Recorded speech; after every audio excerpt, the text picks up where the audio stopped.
Uma doutrina que tem a caridade como bússola. Uma filosofia que propõe a lei de causa e efeito como explicação para os males humanos. Uma ciência iluminada pela fé. Estamos falando do Espiritismo.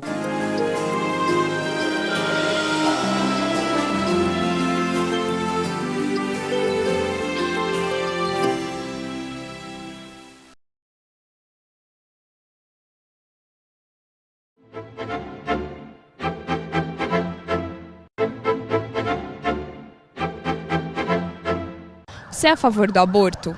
Não. Quando necessário, sim. Não. Eu sou a favor do aborto. Contra. Sou sim. Eu não sou a favor, eu não sou. Não. Em circunstâncias muito especiais. Porque eu sou mãe solteira, não tive família definida, fui criada por terceiros, minha mãe não me abortou, também os terceiros não me educou. Ai, gente, é uma vida, né? Acho que ninguém tem o direito de tirar uma vida que está gerando. Dependendo como. Se for um estupro, eu sou a favor. Porque eu acho super errado, né? As crianças não têm nada a ver, o que acontece. Hoje em dia tem tantas formas de prevenção. Estupro, uma doença grave, aí sim. Eu acho que isso não deve acontecer, é uma criança, não pode, um aborto não existe. Se a mãe quer, se vai ser melhor pra criança mesmo, se ela for nascer, a mãe não vai estar preparada. Pra criança vai ser ruim, pra todo mundo vai ser ruim, não tem pra quê. Estupro, ou uma doença muito ruim que a criança venha a ter. Mas assim, do modo geral, acho que a gente tem como evitar. Tá tirando uma vida, né? Mas que nem essas mocinhas, o que acontece, esse acidente é obrigado a ter, a gente não sabe quem é, né? Então eu estou assim, na dúvida. Na minha opinião, eu sou contra a filha. Olá, começa agora o programa Transição e é com renovada alegria que contamos com a sua presença. Hoje nós vamos falar sobre um tema que é bastante polêmico, a questão do aborto. Em quais situações o aborto é considerado moralmente aceito? Será que o homem tem alguma responsabilidade nos casos do aborto ou só a mulher? O que acontece com o espírito daquele que é vítima de aborto provocado? Para responder a estas e muitas outras questões, estamos aqui com o nosso querido Divaldo Pereira Franco. Tudo bem, Divaldo? Tudo bem, graças a Deus. Para evitar uma gravidez indesejada, existem vários métodos anticoncepcionais, anticonceptivos. Como o Espiritismo vê essa questão do método preventivo? É sempre melhor evitar, diz o velho Brocardo, do que remediar. Sim. Desde que a ciência proporcionou à mulher e ao homem recursos impeditivos à procriação, quando esta não é desejada, é ético e profundamente moral utilizarmos-nos desses mecanismos. O sexo é uma dádiva de Deus. Poderemos usá-lo com dignidade e elevação. Mas se não queremos assumir as consequências do sexo, no caso a procriação, deveremos usar dos recursos terapêuticos preventivos que a medicina coloca ao nosso alcance. Divaldo, existe também o aborto espontâneo e muitas mulheres ficam muito transtornadas. Nós sabemos das consequências para o seu estado emocional, seu estado psíquico. E como ver, o que dizer para mulheres que muitas vezes na primeira gestação, esperando com aquela euforia, às vezes aquela esperança, enfim, quando vem um aborto espontâneo, quais são as causas, como o Espiritismo vê? Trata-se de um trauma muito grande para a mulher e que vai influenciar nas futuras concepções. Mas nós temos algumas explicações. Muitas vezes o espírito que se vai reencarnar elege um programa ao qual se submeterá durante a reencarnação. Segundo Allan Kardec, chega a determinado momento em que o espírito sente-se impossibilitado de exercitar as tarefas para as quais se programou, arrepende-se e desiste da reencarnação, produzindo um aborto espontâneo. Outras vezes, Trata-se de concepção de espíritos profundamente atrasados, ou que foram abortados em outras existências, ou que se tornaram inimigos implacáveis daquela mulher que os vai receber como filho. Então, a sua própria densidade vibratória mata a organização fisiológica.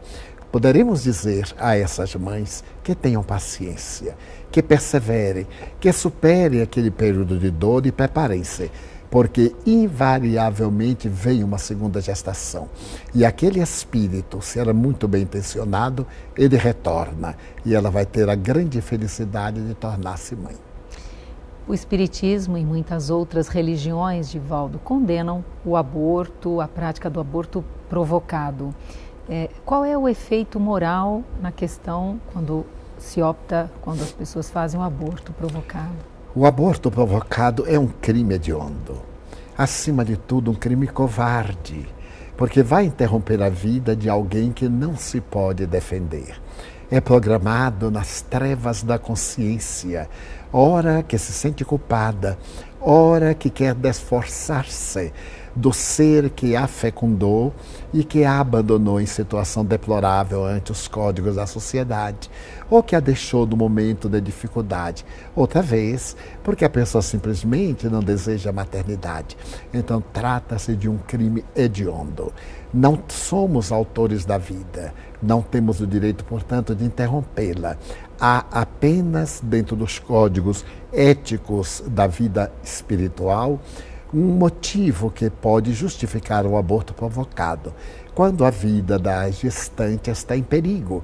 É muito melhor, ainda diz Allan Kardec, preservar-se uma vida concluída do que correr o risco de se a perder em razão de uma vida que ainda está em formação. Mas nos outros casos o aborto é realmente um crime.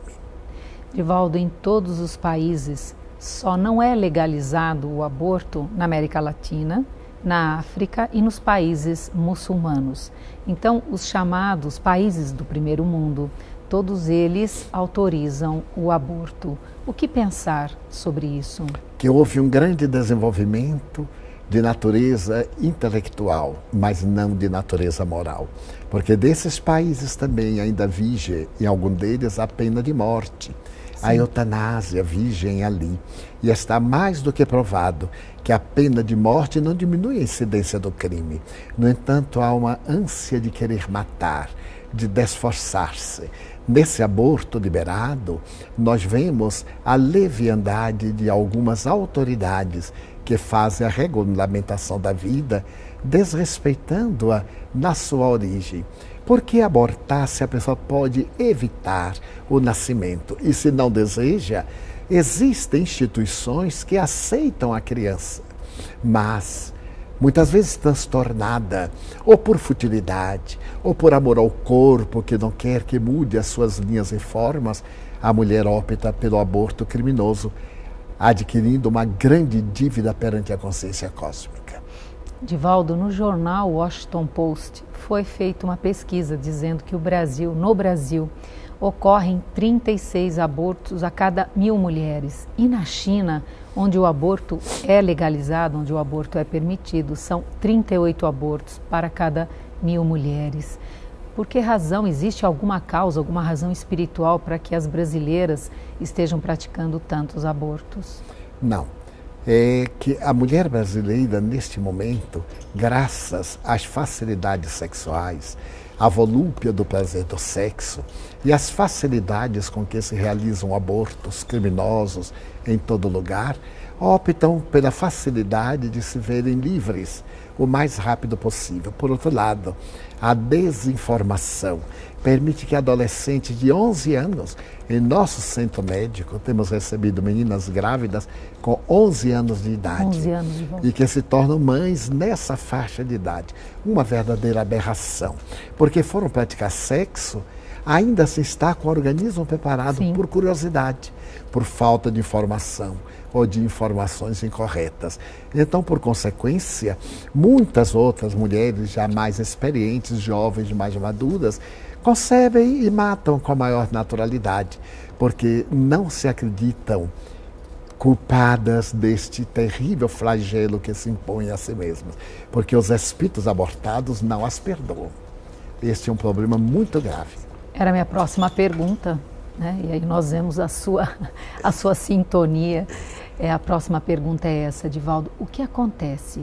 Qual é a consequência para aquele espírito que foi abortado? Muitas vezes, como já estava o seu perispírito vinculado ao corpo em formação, é expulso o corpo e ficam as fixações perispirituais na vida intrauterina da mulher, o que pode provocar futuros cânceres de colo de útero, porque o ódio desses seres que tiveram a vida cerceada transforma-se numa alucinação e descarregam as ondas da cólera no organismo fragilizado da mulher, que as assimila e começam a gerar processos perturbadores na organização fisiológica.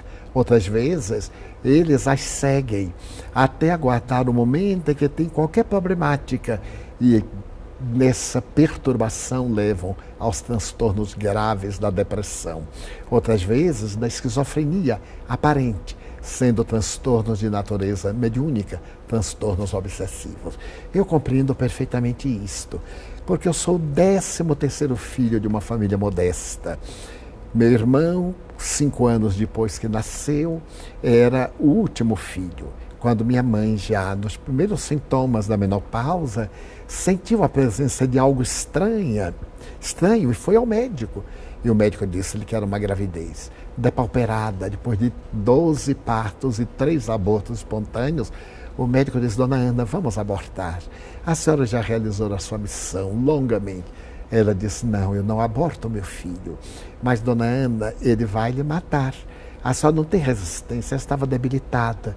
Nossa família tinha muitas dificuldades econômicas. E ela disse: morrer dando vida para mim é uma honra. Então não me abortou. Eu tenho por esta mulher um culto de gratidão incomparável. 81 anos de vida física ela me permitiu, correndo o risco de dar a sua própria vida. Então, é fascinante ver como nós deveremos preservar a vida. E que amor. Então me pergunto, se ela me tivesse abortado, será que eu a amaria?